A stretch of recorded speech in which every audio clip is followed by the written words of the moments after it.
Dalton sat in the chair and shifted his considerable weight around. The shackles affixed to his ankles and his wrists, and then attached at his waist to a huge leather belt, were tight against his massive wrists. His dark hair hung down over his equally dark eyes, and he ground his teeth, the massive muscles in his neck working and shifting beneath the flesh. Around him, the room was dark, and behind him were 3 men, all of them heavily armed. A table sat in front of him, and beyond that was a small space that ended in a door. He had been in worse places, but never in so much trouble. The door opened, and a man in a uniform walked in. Dalton shifted again, but did not stand up. He was obviously a general, but he hadn't been saluting generals before and decided not to start now. The man was tall, with gray hair around his temples. He had chiseled features and broad shoulders, and the creases in his uniform were sharp enough to cut someone. He sat down, straightening his pants, and took out a folder which he slapped down on the table. When he opened it, Dalton saw his mugshot and papers that contained his name. "Dalton," he said. Dalton smirked. "Got yourself into quite a bit of trouble this time, didn't you?" he asked. Dalton shuffled his feet. "Let me ask you a question, Dalton, and I need an honest answer." The general closed the folder and folded his hands. Dalton shrugged. "Have you ever heard of the Defender?" he asked. Dalton blinked and cleared his throat. "Pardon?" "The Defender," the general repeated. "Have you heard of him?" Dalton shrugged. "Of course. Kind of hard to miss. He's a superhero, wears the blue and black tights and flies around like some freaky pansy.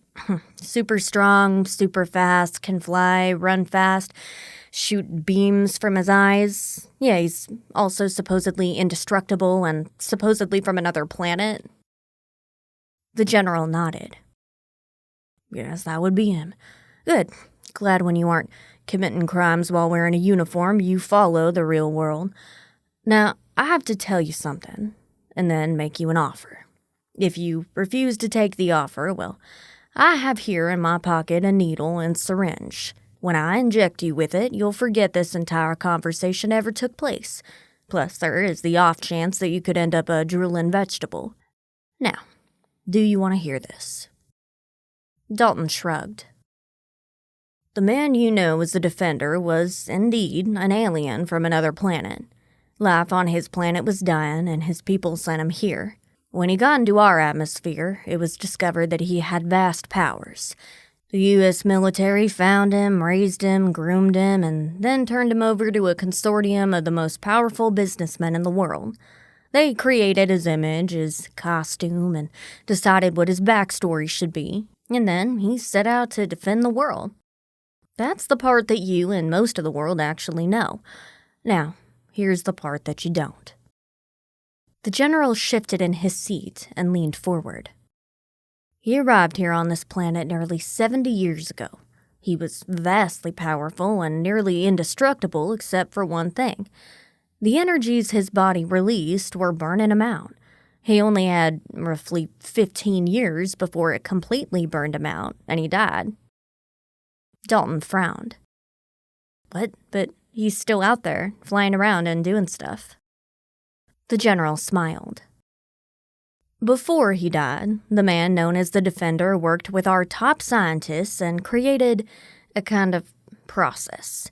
It involves chemicals and serums and all kinds of real sci-fi stuff, but it confers the powers of the Defender on certain men.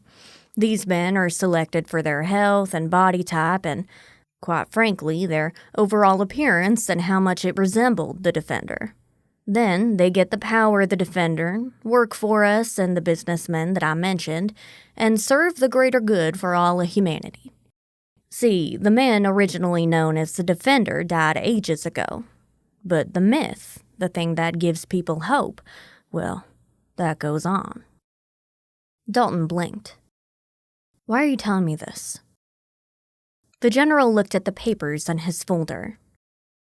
You've been convicted of many things, Dalton. At least 15 of them will put you in prison for the rest of your life, and I can bet that you'll be buried in the max prison that lies beneath one of the Rocky Mountains. You'll see the sun once a year.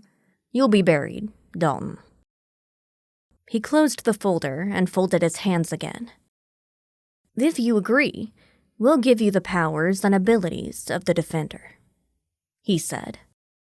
You'll work with us and defend the world and give hope to the hopeless and continue to show that America has total dominance in all things. You have the build, you have the right look. Most importantly, you have nothing to lose, especially when I tell you the hitch. Dalton shifted in his seat, the chains on his wrists and ankles jingling. And what's the hitch? The process confers great power. You'll have all the powers and abilities of the Defender. However, the process burns out a human. The most you can expect, if you're lucky, is to live 1 year. The silence between them was deafening. So, that's the deal. You can spend the rest of your life buried under a mountain, never seeing the sun, or you can spend a year free, literally flying under your own power around the world. But after that year, Dalton said, I'll be dead. The general nodded, and then he leaned back in his chair. Dalton shook his head. All of this was so hard to take in one shot. Yes, he was looking at the rest of his life in prison. Yes, he was likely to end up in the supermax prison beneath a mountain. But was it worth it to give all of that up to become the prancing hero with the government and big business pulling his strings? He laughed. Really, what choice did he have? Okay, sir, he said. You've got yourself a deal. Thanks for listening to When the Night Comes Out Jump Scares. Be sure to like, share, and review. You can binge our first 2 seasons of full-length stories now.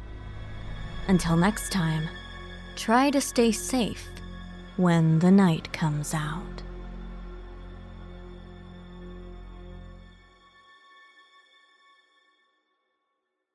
Hey guys, we appreciate your continued support, but we also would like to create a community around When the Night Comes Out. A community of horror fiction fans who support us so we can bring you even more stories, more scares, expand what we offer, and maybe even podcast merch. So be sure to visit patreon.com/whenthenightcomesout and become a supporter. Every amount helps. We'll see you next time when the night comes out.